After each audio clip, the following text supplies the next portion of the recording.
In the name of the one and only, we are beginning the next session of the Indigo Firmament. We are in the discussion of the perception of Islam in the course of history. However, in the previous session, we had a discussion as to how a warrior culture versus a pacifist culture evolves. And the thesis I presented was that it largely depends on where you live. In other words, the land, the natural environment, the type of land that you live in a way determines who you become as a culture, as a society. And by who we meant to say whether you become a warrior culture or a pacifist culture. We will pursue that a little bit further with other examples today. The argument that I'm making today is to go further east into China and to seek what influence Islam had on China and the Far East, and whether that perception was one of war or of peace, a positive one or a negative one.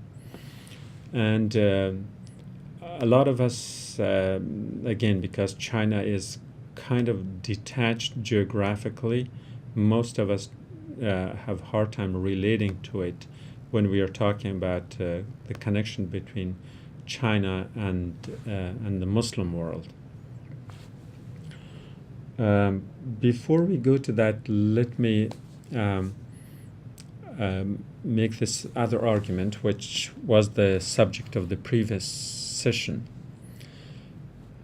That is, the argument that I made was that a pastoral society is more warlike because they have to search for resources. And that resources, the search for the resources demand moving and migrating to other lands. Being in another land automatically implies a sense of insecurity. You don't know your environment, so you need to be protective. You need to be defensive. And sometimes moving from one land to another results in encounters, and encounters in the past more so, but also now in the present times, in modern times, encounters often entails misunderstanding that can be blamed on linguistic problems, miscommunication, and so on, as well as the body language, the attitude, how you perceive of the others, how you feel you have a sense of entitlement or a sense of belonging, a sense of cultural supremacy, and many of these contribute one way or another to a war when you are on the move. And so in East Asia, and I mean primarily in Northeast Asia, two cultures have evolved very differently in respect to what we are discussing: pastoral versus agrarian, or mountainous versus coastal, or lands of intersectional crossroads versus lands of plenty and all that. And those are the Turco-Altaic cultures of northern Asia, that is northeastern Asia, and primarily the Chinese culture, which is to the south. The Turco-Altaic are the people that stretch from Japan all the way to Turkey and parts of Bulgaria and Eastern Europe. These are people who live between the Altai Mountains, and primarily they are Turkic, but they're also Mongolian. The Tatars and their other sub-ethnic groups or ethnic groups within the general Turco-Altaic realm.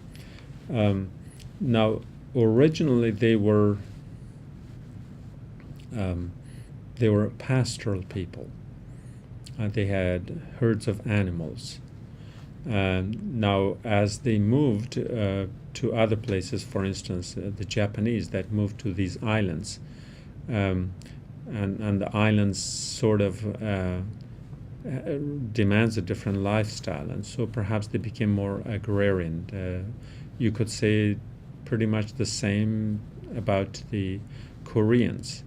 But those who went west, when there was no shortage of land and they could go as far as they want to, and as far as they could afford to, and as far as they could fight other people, and in fighting them, they learned more war skills. They perhaps gathered more weapons, and that probably made them more versatile in their war skills, and therefore those who moved west, where they could use and learn from the tactics of one battle and use them effectively in the next one and surprise others, became great warriors. So if you do a kind of contrastive analysis of this, who are the great heroes of the Turco-Altaic people? Obviously, we cannot ignore but to mention the fact that it would be Attila the Hun, it could be Genghis Khan or Genghis Khan. These are their heroes. These are their role models. And these are great warriors. And so therefore, the Turco-Altaic culture can be identified as a warrior culture. Even those who moved to places like Japan that I mentioned earlier, island countries, again, the warrior culture was very prominent there. The Meiji Japan, and also we had the hierarchical structures of the daimyos and the samurais, that the art of war was developed into what we know as Kung Fu and the other martial arts that have evolved there. They have their root in war. Yes, there could be a different interpretation for its use in modern times, self-defense, etc., etc. But there's no denying that war had played a warrior cultural mindset had played a role in that. Even in Central Asia, in Afghanistan, for some reason, not to my liking, of course, is that the national sport in Afghanistan is buzkashi, which is a war game or a war tactic that had been employed by the invading armies, and unfortunately that has become the symbol of the or rather the national sport of Afghanistan. And I am a pacifist. I'm against war in every form, and I personally would rather see Afghanistan adopt a different sport as a national sport rather than buzkashi. And buzkashi is basically dragging a goat or a calf over which the team players or opposing team players fight to grab it and lift it up and carry it. And yes, it has skills and tactics and all that, but it is, like I said, a war game or a war tactic. And again, this comes from the Turco-Altaic people. So if the great heroes of the Turco-Altaic people are people of war, how would we contrast with the people of China to the south? And China being more agrarian or coastal community, not a pastoral community. The great heroes of China are Lao Tzu and Kung Fu Tzu, or Confucius, as we know him by his anglicized name. So Lao Tzu is the great teacher. Gang Fuzi is also a teacher. So their heroes are not warriors. Their heroes are teachers. And teachers teach rather than fight a war. And if you look at the whole culture, again, the whole culture of China, and contrasting it with the culture of further north of the Turk-Altaic, that is very, very evident in there. Yes, the Chinese didn't like the Mongolians, and probably not the Turks either. And yes, they built a great wall against them. But they built a wall. And the wall was there because there were common incursions from the north into the south. Again, that is a sign and symbol of great warrior culture, a clash of culture, where the warrior culture is frequently invading a relatively pacifist culture. China had these huge empires. Yes, it had armies, it had bureaucracies, it had military campaigns. There is no denial of that. So we are not defining a warrior culture. In other words, war is not necessarily the domain, the exclusive domain of a warrior culture, but it's the mentality that is theirs exclusively. We can discuss that in the Islamic context too, but I think it's very striking to notice that in the Turco-Altai culture, Attila and Genghis Khan are the models as warriors, whereas in the Chinese culture, Lao Tzu and Confucius, the teachers are the role models. Now, what does that have to do with the perception of Islam in the course of history?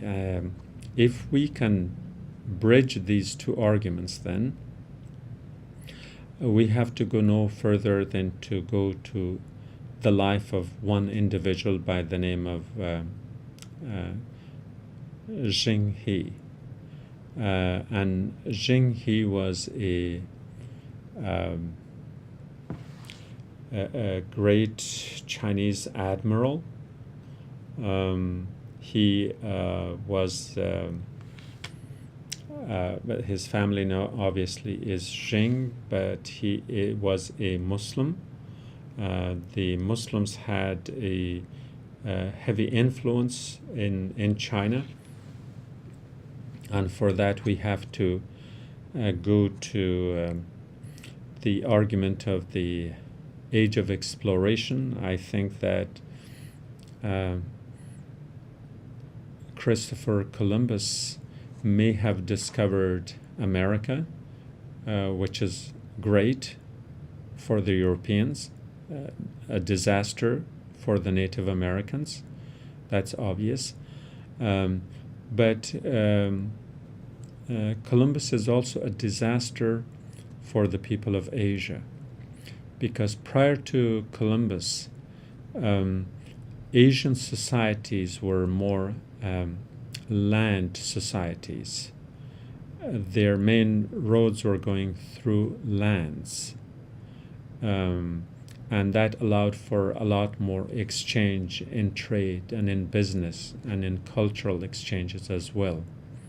And so Indians and Chinese and Central Asians and Afghans and Iranians and Persians and Arabs and Turks, they all would be traveling these long roads of caravans and the Silk Road and so on and so forth. So the Silk Road in Central Asia, or the Great Trunk Road in northern India, became the veins, became the fiber, became the source for connecting different peoples within these great geographic regions. And that's what I mean when I say that these were land cultures, that they were centered on land. Most of the traveling was in land. Most of the orientation was in these lands. What happened with Columbus is that the land roads were replaced by the sea routes.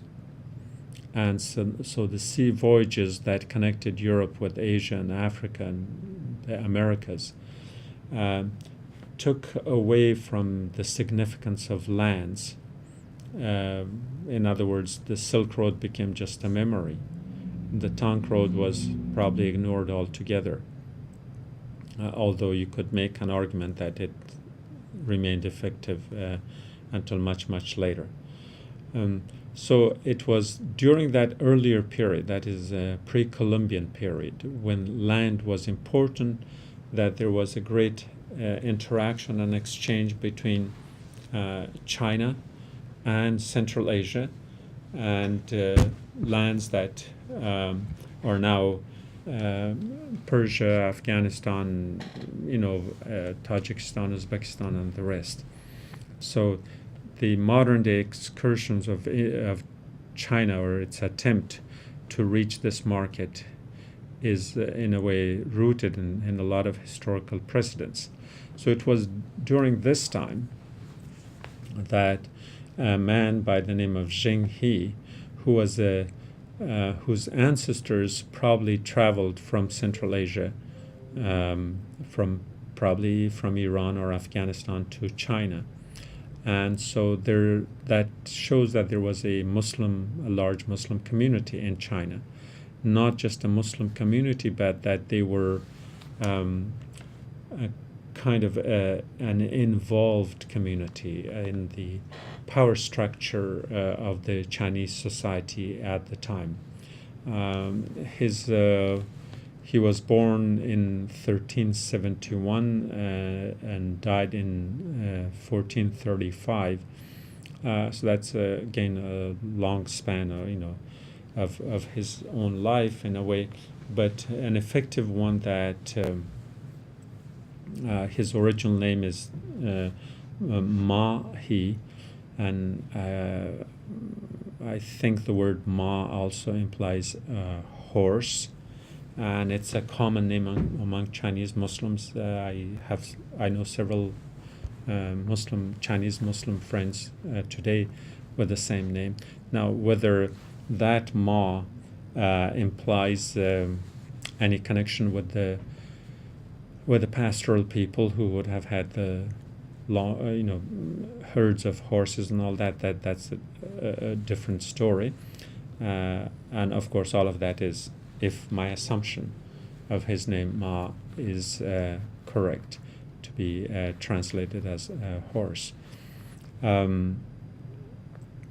Zheng He is known for conducting several expeditionary voyages through South Asia, and Western Asia. And most of these were from 1405 to 1433, and it's pretty much the second half of his life.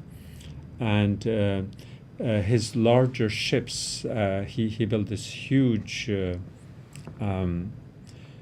fleet, of which he was, of course, an admiral. And this was the most impressive because compared to what the Europeans could do at the time, and by that I mean, in this particular respect, to draw a contrast between Christopher Columbus begging Queen Isabel and King Ferdinand for money so that he could have a ship, and the Queen found that her treasury was all empty because of her campaigns against the Muslims in Granada to the south. And so all that Columbus could muster was to build 3 rather small ships of, I think, Nina, Pinta, and Santa Maria. But to compare that with what Zheng He was commanding in the seas of Asia and the Indian Ocean, was that his largest ship stretched 120 meters in length. That comes to over 400 feet, if my calculation is off-the-cuff calculation is right. 120 meters long, and Santa Maria was only 26 meters. So this shows who the real superpower at the time was. And of course, times change, but these ships, in addition, carried hundreds of sailors on 4 tiers of decks, and as a favor of the Yongle Emperor, who assisted Zheng He to rise to prominence as an admiral.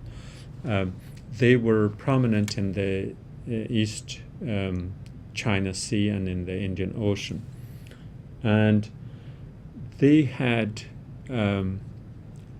several significances in terms of the actual voyages that I think were conducted between 1404, as I said earlier, and 1433. The first voyage was taken to Java, and that is in Champa. Those will be the islands in what was called the East Indies.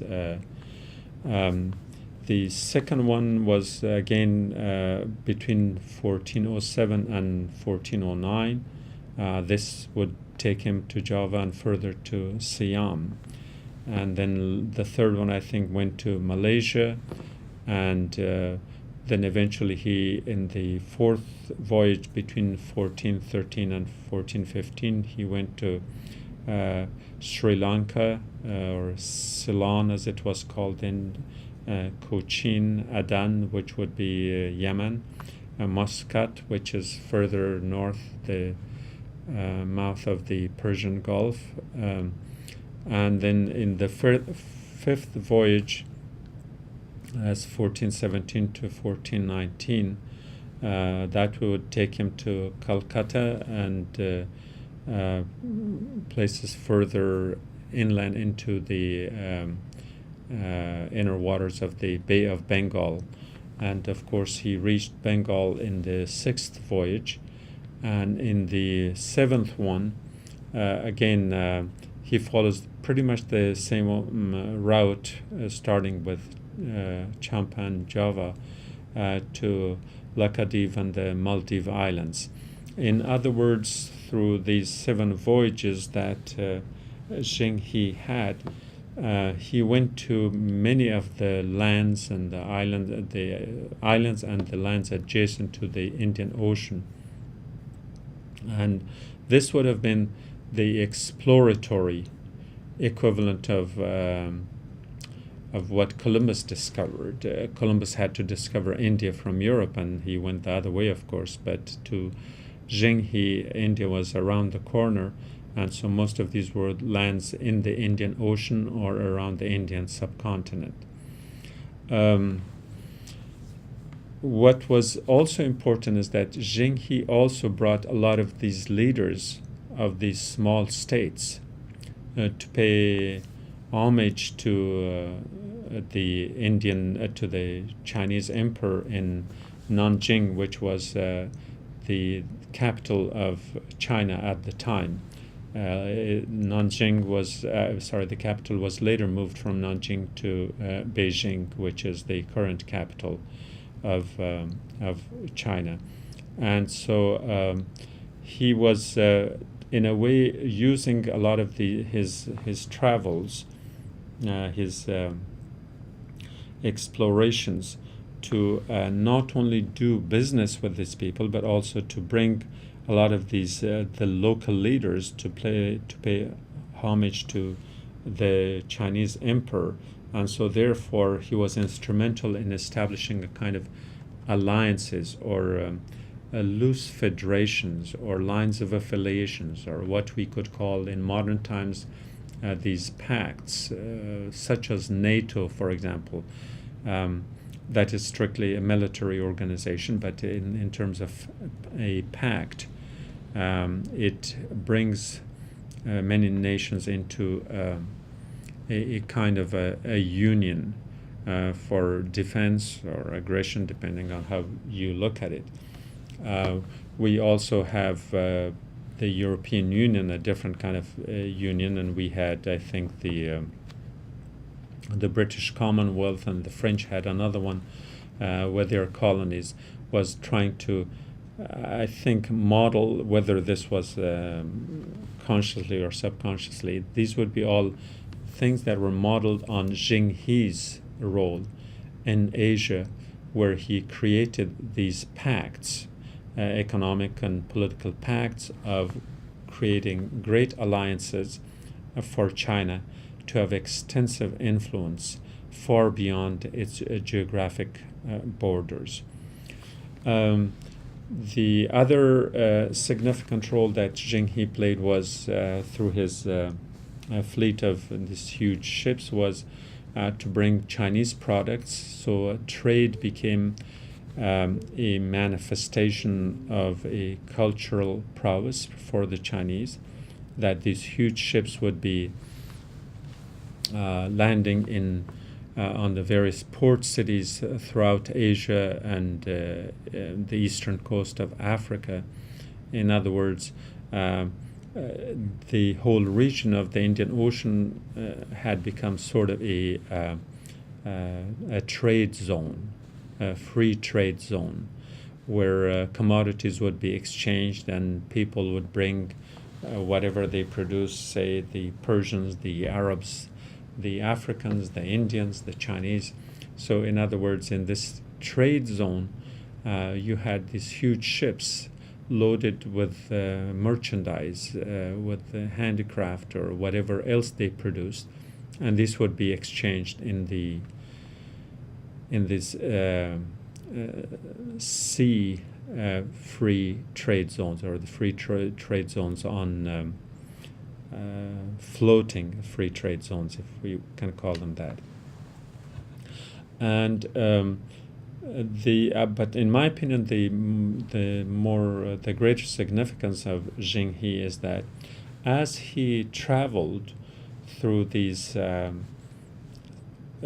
seas and the Indian Ocean, and had ports of call on the various islands, say in the Philippines and in what we today know as the Philippines, and what we today know as Indonesia and Malaysia and all that, that he himself, being a Muslim, was a very strict disciplinarian. He was very strict with what is it called? With pirates. He was ruthless with pirates. He was obviously an honest trader, and in that case, the pirates would have been his terrorists, to superimpose a modern day terminology. So with the terrorists, with the pirates, he was very ruthless. However, with the people, he was very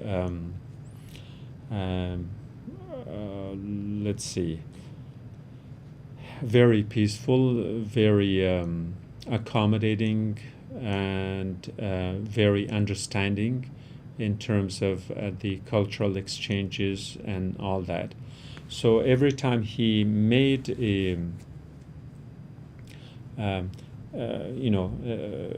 when he entered a port city, he would have all his sailors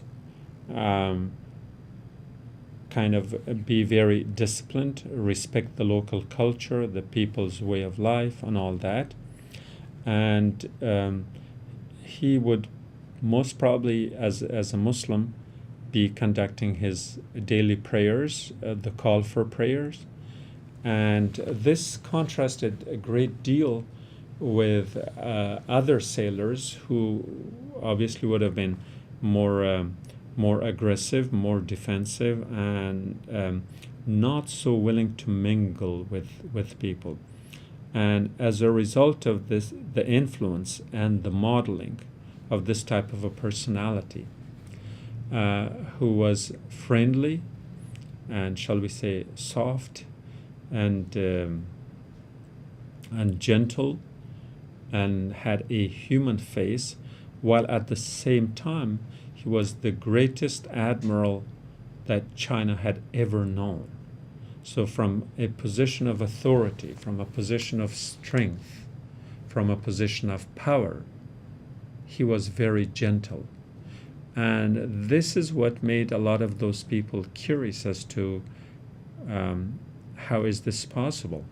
Yeah, we have the European model, the ancient Greek model of the philosopher king, where kings, instead of being aggressive and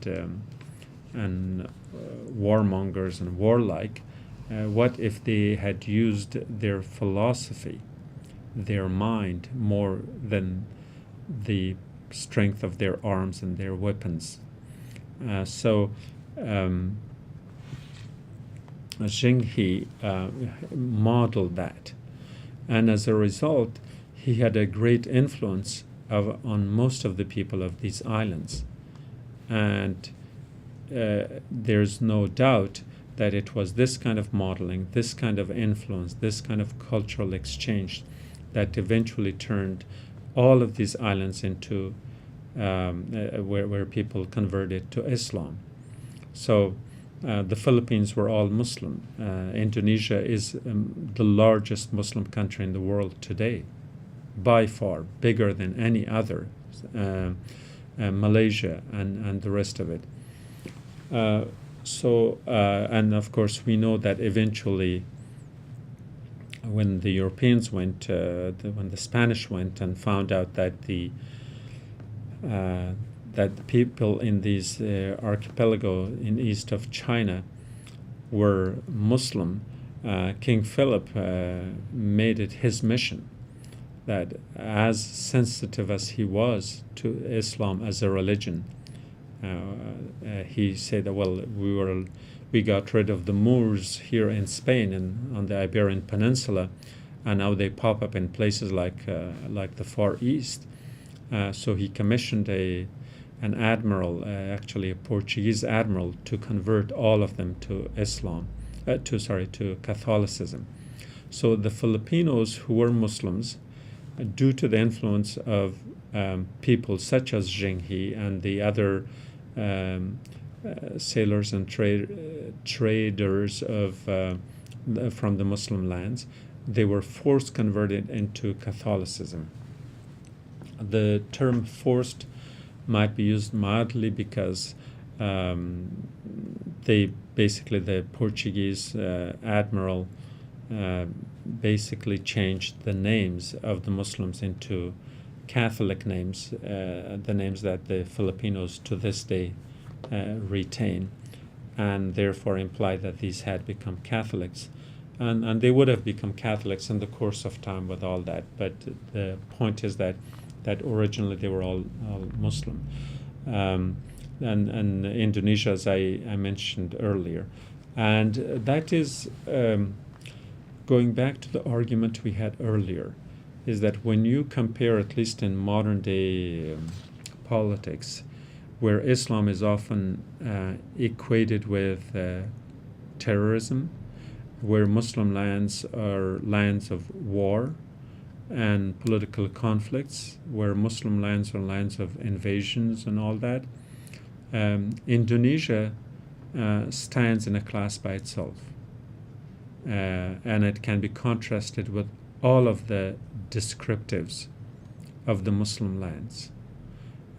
It's very peaceful. There are conflicts, yes, but not major ones such as those in Iraq and Syria and Afghanistan today. And the other argument that can be made is that how did the argument that is generally made that Islam has been spread by the sword? That argument is completely not applicable in terms of the historical evidence. And no armies had, Muslim armies had invaded the Indonesian islands, and no armies had force converted or spread Islam by the sword in Indonesia. Rather, it had all come through trade and business, and in that trade, the role of Zheng is very, very prominent to this day. I should say, I don't know, in respect to his origin, I think I did mention that his ancestor had originally come from Central Asia, probably from Persia, but the term Persia was used much more extensively then, and it would have applied to be the Persianate region of Central Asia rather than a country as such. And I think his grandfather's or great-great-great-grandfather's name was Said Ajal Shamsuddin Omar. And the word Omar, again, in modern terminology, the cultural sensitivities in modern-day Iran, is another indication that Iranians were not Shias at the time, but that's a different argument. Let's move on to further to the fact that Zheng He being in the service of the Ming army, the Ming dynasty, that he was originally a prince, and that there were certain invasions, and that he was captured, and there was that's the whole story of his early childhood and how he found his way there, but that may not be too relevant to the topic we are discussing. What I'm interested in is that the comparison we made earlier in the program in respect to a warrior culture and a pacifist culture, and I think the argument that I made was that compared to the role model of Attila and Genghis Khan, Zheng He is certainly very, very different. Yes, he was a great admiral, and the rank of admiral is often perceived to be more in the context of the military. But I think his would have been more correctly defined more in the context of a discoverer. And again, we can compare Zheng He with Columbus in a different way. Columbus came from the land of, for lack of a better term, from the land of the hungry Europeans who hungered for the spices of China, who hungered for coffee and tea and all the foods of the Middle East, who hungered for the silk and so on and so forth. So there was a prevalence of deprivation in the Europe of that time, the Europe that was cornered and kind of trapped in its geographic cage in the northwest cold climate of the Europe of the time.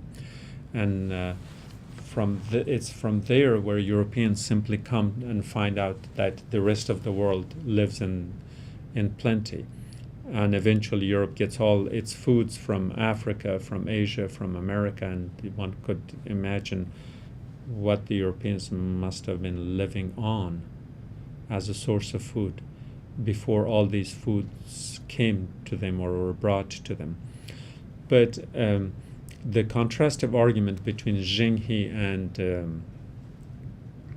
Columbus is that Columbus came from this land of the hungry, and he was there for a loot, whether he wanted the gold or he wanted the foods or he wanted the slaves, or he wanted the resources, he went, of course, along with other Europeans, Cortes, Balboa, and the other conquistadors that came to Americas.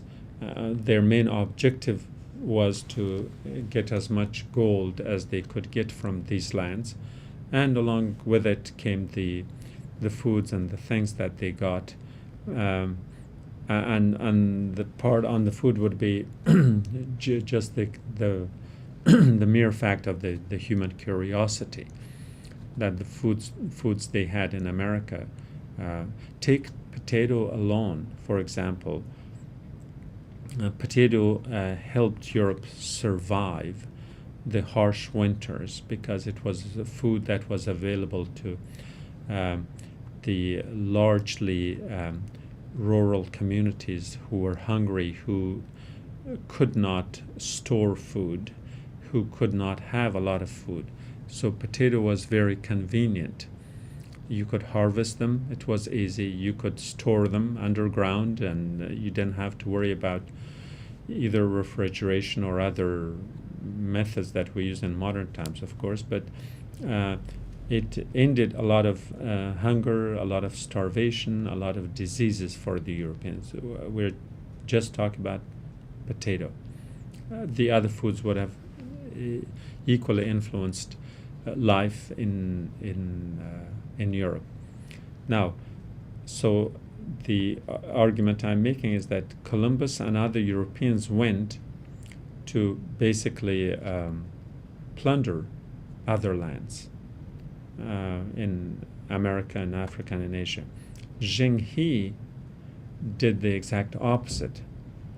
He took his fleet full of merchandise and craft and foods and spices and things, and he traded with them. In other words, he was not there for the loot. He was there for trade and business.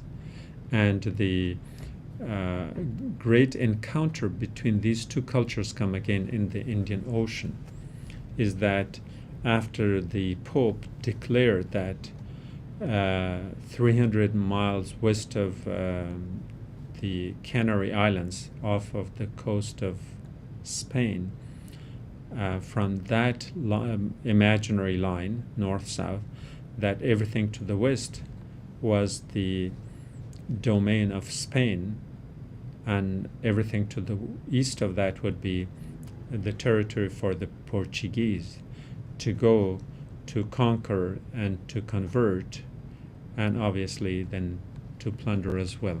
So when the Portuguese went south along the west coast of Africa, and then were eventually able to reach the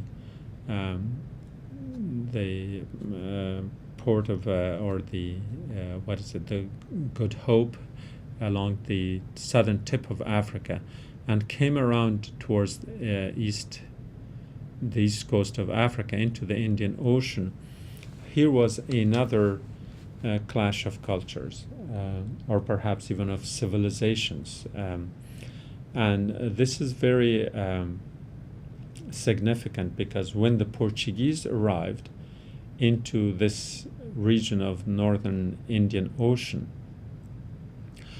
the Portuguese attitude was one of military conquest, like I said before, one of land grab, one of stealing and claiming, and everywhere they went, they planted the Portuguese flag and claimed that land for themselves, for the King of Portugal. So whether it was Mozambique and Zanzibar and the other coastal cities along the eastern coast of Africa, or whether it was on the coast of the Indian subcontinent, Goa, that was liberated, taken over by the Indian government in, I think, 1962, or whether it's Macau in China, that is still Portuguese. So this was the attitude of the Portuguese, is to to lay claim to a land, and we have reminiscence of that also even in our space age. The first thing that Americans did on the moon was to stick an American flag there. It's ours. And it's a very European thing to do. And of course we know how Columbus also claimed America for the Queen of Spain, and the Native Americans would have been kind of baffled by it, like, what is it supposed to be, or what does it signify? To the non-Europeans, this was kind of a strange thing. But what happened in the Indian Ocean was that, yes, the Portuguese planted their flags in as many of these port cities that they went to.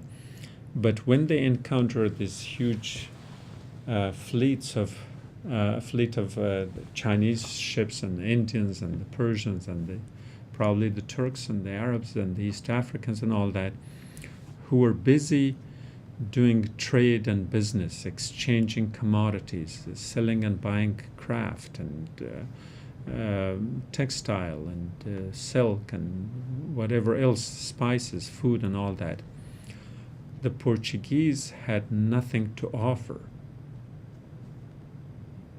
In other words, the Portuguese sailors were warriors from a warrior culture in faraway land of Europe, whereas most of these people were not of warrior cultures.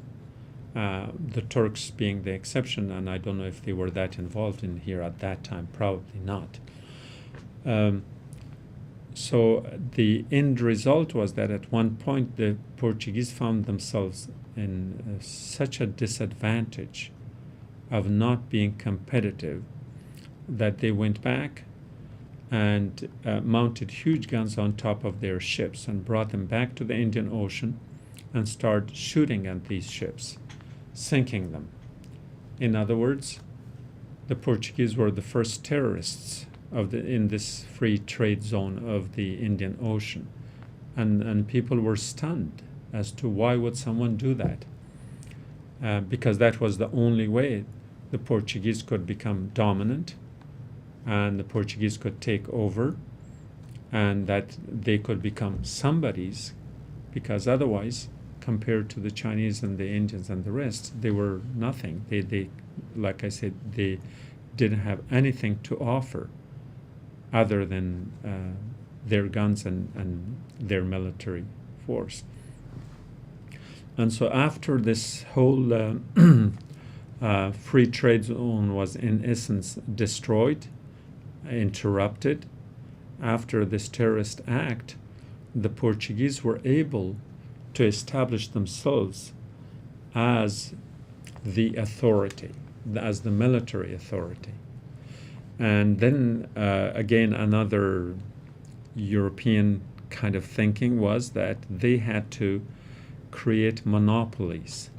And these monopolies were trade monopolies. And for instance, the Portuguese gave themselves the monopoly of trading in pepper, which was something new to them. I think they brought millions of whatever the currency at the time would have been to the coffers of the Portuguese kingdom at the time, simply through the monopoly of peppers. And so again, we are looking at, in the general context of a warrior culture versus a pacifist or a peace culture, and we compared now Zheng He to Columbus in that sense, see how it's different. And we compared Zheng He as a Chinese admiral, yes, but how he dealt with the people that he encountered in the White Seas compared to, say, Genghis Khan or Attila. And that's where I try to draw lines between this identifying a warrior culture than in terms of how and where they have originated. Again, you are the product of the land in which you live, and the argument that I'm making was that in the land of the plenty, people are more pacifist. They love peace, of course. They don't want any disturbance because there's no reason for them to resort to war. Whereas in the land where there's shortage of food and resources, whereas in the land of, say, a deprivation, for lack of a better term, or in lands that are geographically kind of the resources are not accessible to the average people. Mountainous regions, and also we call for political reasons the crossroads. Those lands will produce different people. So in the general context of the East-West, then my conclusion is that yes, the European culture is a warrior culture because of the deprivations.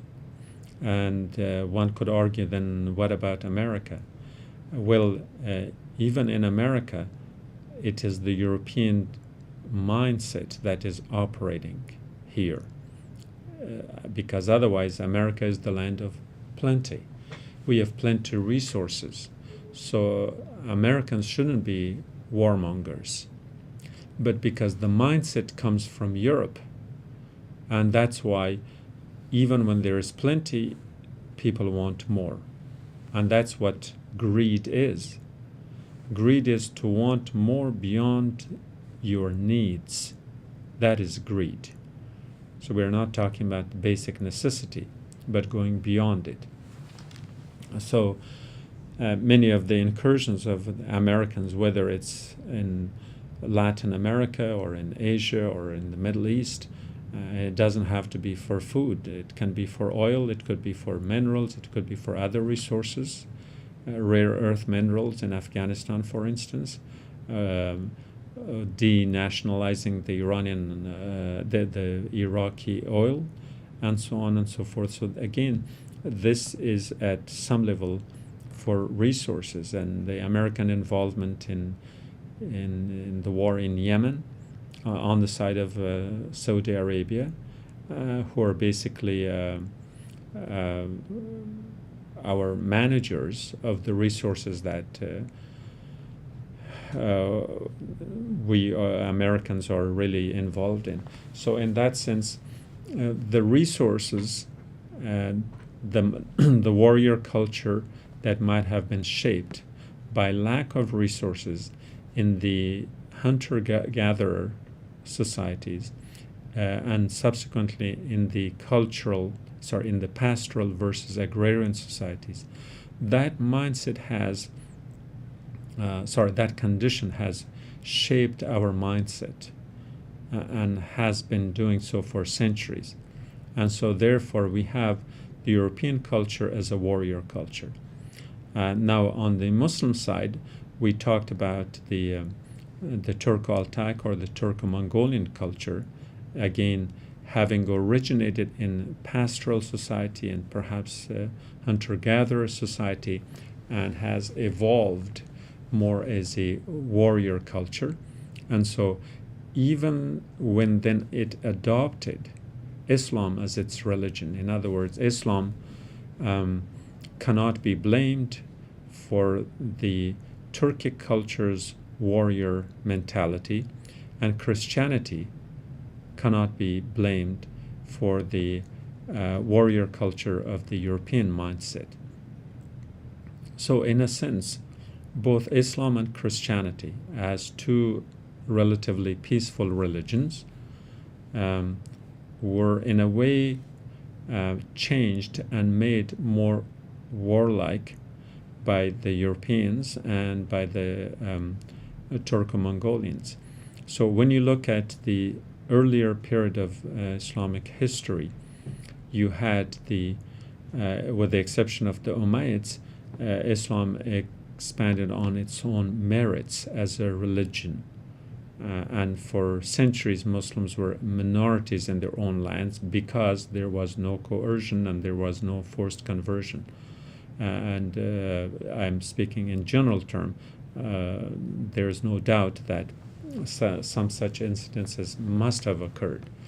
However, with the coming of the Seljuks, the Seljuk Turks, and then the Mongols, and then the conversion of those into Islam, made Islam, or at least that particular aspect of it, more warlike, more a warrior culture.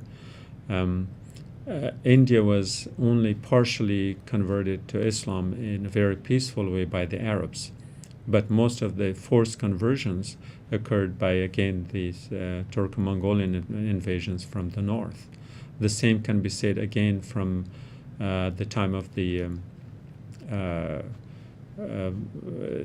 within Europe to some extent. So the argument stands as follows: that some cultures are warrior cultures by the nature of their environmental nature. Many societies that live in the land of plenty, on the other hand, are more pacifists. And this doesn't necessarily have to do with cultural stereotyping, which we should avoid at all costs. And we should avoid stereotyping this with any particular religious community, religious affiliation, or religious belief system. It has nothing to do with religion. It has nothing to do with a particular culture, whether it's defined linguistically or ethnically or otherwise, but rather it's perhaps triggered by the necessity of an environment of deprivation in which people become more defensive, and when you are successful defending, sometimes your defensive nature turns into an offensive one, and that cultural mindset evolves from there on. So the perception of Islam, which is our discussion, will be taken up in the next session. I only wanted to hint here that, at least briefly speaking, that Zheng He had established a very, very positive perception of Islam, and it was because of this positive perception that large swaths of lands and island archipelagos such as the Philippines and Malaysia and Indonesia and all that had become Muslim without any war campaigns or military campaigns, for that matter. We have come to the end of this session. We'll take up the general topic of the perception of Islam throughout history and delve into another excursions into another part of the world in our next session. And for today, I bid you peace. Have a nice day, and hope things turn out more peaceful for the world than they are.